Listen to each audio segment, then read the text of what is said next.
Good morning everyone. म चाहिँ काम जानको लागि बिहान उठेर बाहिर हेरेको त बाहिरको सिचुएसन चाहिँ यस्तो थियो।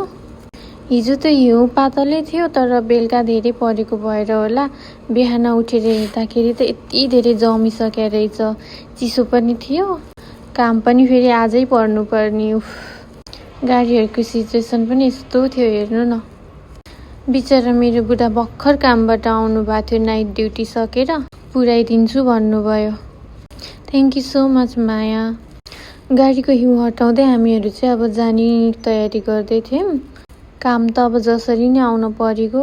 हिउँ भन्ने कुरो चाहिँ घरभित्र बसेर हेर्दाखेरि मात्र रमाइलो रहेछ, त्यो पनि बिदा भएको बेलामा। काम आउँदाखेरि चाहिँ धेरै गाह्रो हुने रहेछ। जाँदै गर्दा त्यता बाटोमा चाहिँ कति गाडीहरू चाहिँ चिप्लिराखेको पनि थियो। त्यतिखेर त कस्तो डर लागेको थियो मलाई त, न गाडी ठोक्की पो हाल्छ कि भनेर। हामी चाहिँ बिस्तारै बिस्तारै गयौँ। आज त घरदेखि काम जाने बाटो पनि एकदमै टाढा भएको जस्तो फिल भयो मलाई।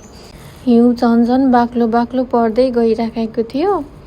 यस्तो सिचुएसनमा त काम गर्नु पनि धेरै गाह्रो हुन्छ। बल्ल बल्ल हामी चाहिँ टर्मिनल 3 मा आइपुग्यौँ। मेरो काम चाहिँ एयरपोर्टमा हो नि त। यता पनि हेर्नु न, गाडीहरू सबै अड्केर बिच बाटोमा। हामी कहिलेकाहीँ हिउँ पर्दाखेरि त जापानमा यस्तो गाह्रो हुन्छ भने सधैँ हिउँ परिराख्ने ठाउँहरूमा कति गाह्रो हुन्छ होला है।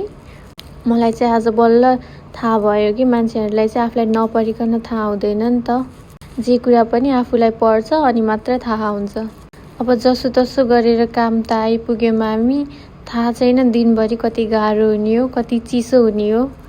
जे जस्तो भए पनि काम चाहिँ आउनै पर्ने रहेछ यो जापानमा। अब बिदा बस्न पनि नमिल्ने नि त। आज बिदा हुनेहरू चाहिँ मजाले घर बसेर इन्जोय गर्नु होला। हामी काम हुने चाहिँ लाग्यो कामतिर। By by.